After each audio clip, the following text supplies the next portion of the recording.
Reports of anti-Semitism have soared in both the UK and the US and indeed around the world since the Israel-Hamas war began.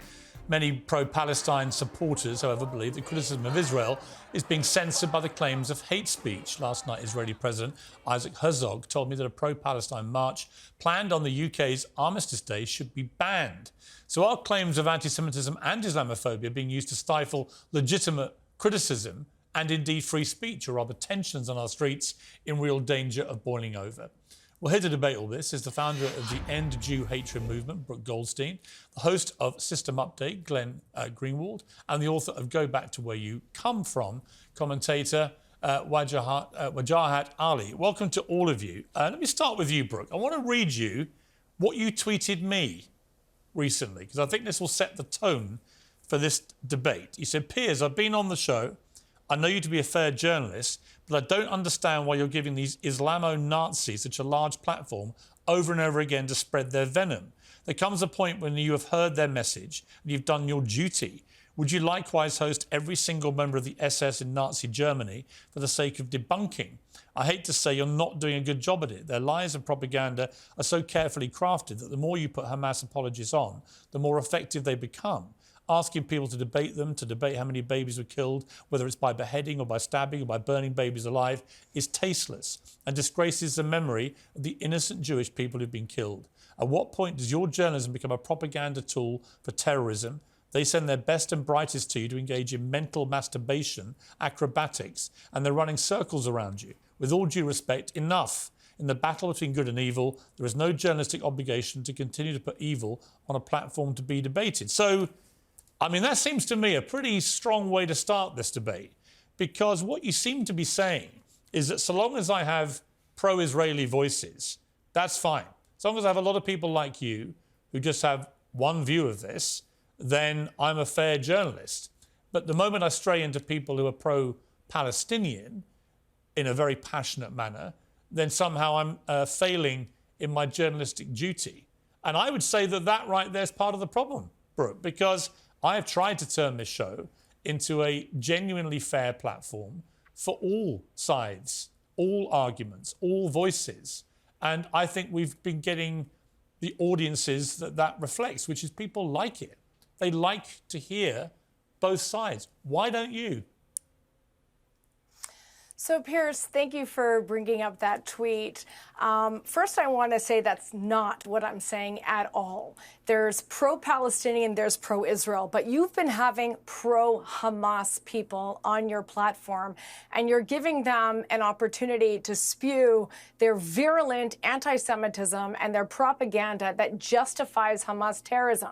It's one thing to debate issues of geopolitics and national... Brooke, can you name one? Right in front of me, I can't. I was replying to something that well, just name you one. Had someone on that I was Name replying. one guest I've had in a month. You know, I don't have the names on me right now, but I can name someone who is on right now. With all due respect, Brooke, with all respect, you tweeted this lengthy attack on me and my journalistic rigor and fairness, I will talk about and it. I'm simply Let's asking talk you about, if you're going to do the people you have on right now. Hang on, Brooke. Hang on. If you're going to do that, I don't think it's unreasonable to say who.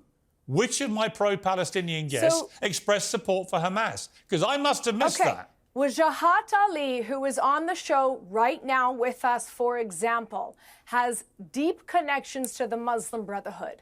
The Muslim Brotherhood is the mother of all terrorist organizations. It spawned Hamas, a designated terrorist group, which is currently killing both Gazan and Israeli civilians. Wajahat Ali, who is on the platform with me right now, and your audience needs to know this, sat on the board of the Muslim Student Association, which is widely known to be a Muslim Brotherhood entity. He also has writings that are cross-posted on the English language website of the Muslim Brotherhood. He has cross-posted authors who call for the eradication of the Jewish state. He's a leading writer at CAP, the Center for American Progress, which also has ties to the Muslim Brotherhood. He has criticized cracking down on the Muslim Brotherhood in Egypt. And of course, he just published published an article saying that he's against Hamas because it's politically Okay, expedient to him, so Brooke, but he is connected to the Muslim Brotherhood. That's who you have on your show right now. Before I go to him, you've just said he'd just written a piece condemning Hamas, so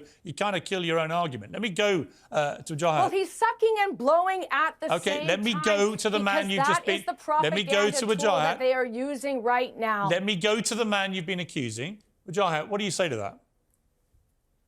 Well, first of all, excellent pronunciation of my name, Brooke. Thank you. Also, it's pretty amazing that for a human rights lawyer, you really don't seem to care much about human beings who happen to be Palestinians or Muslim or Arab. It's like a fireman who's actually an arsonist, but thank you. I risked my life to make a movie about Arab children. I risked my life to make a movie about Arab children and was given an award by the United Nations for my advocacy work for Palestinian children. Let him answer. So good job on doing your research. Let him answer you, please. You are the hero and you are the victim. But let me say the following. Let me say that the person who accused me of being the Muslim Brotherhood and the person who's accused us, anyone who's pro-Palestinian, of being a Nazi, which is, by the way, what Brian Mast said, a Republican. He said there's no such thing as Palestinian civilians because they're just like Nazis, right? But anyway, let me say this, because, Piers, I've seen your show. I appreciate Brooke, can you let Wajahid speak, please? Do you condemn the Muslim Brotherhood? Let me say this.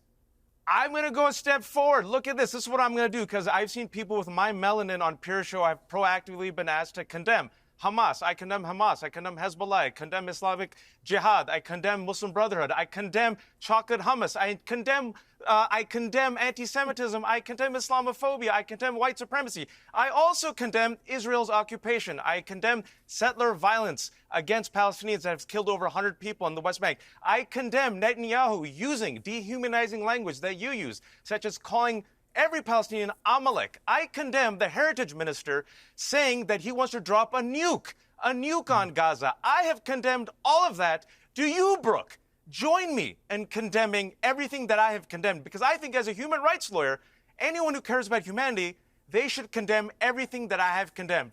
Brooke, 100%. Do you condemn? So why, if you condemn the Muslim Brotherhood, are you publishing with the Center for American Progress, which is strong ties to the Muslim Brotherhood? And why do you allow your papers to be cross-posted on Muslim Brotherhood websites? Why have you denied Jewish indigeneity to Judea? Okay, why you know what, Brooke, I'm going to get it. I'm going to jump in here. I'm going to jump in because we're straying. You come and you say these things on television, but you write the exact opposite in your writing. I'm going to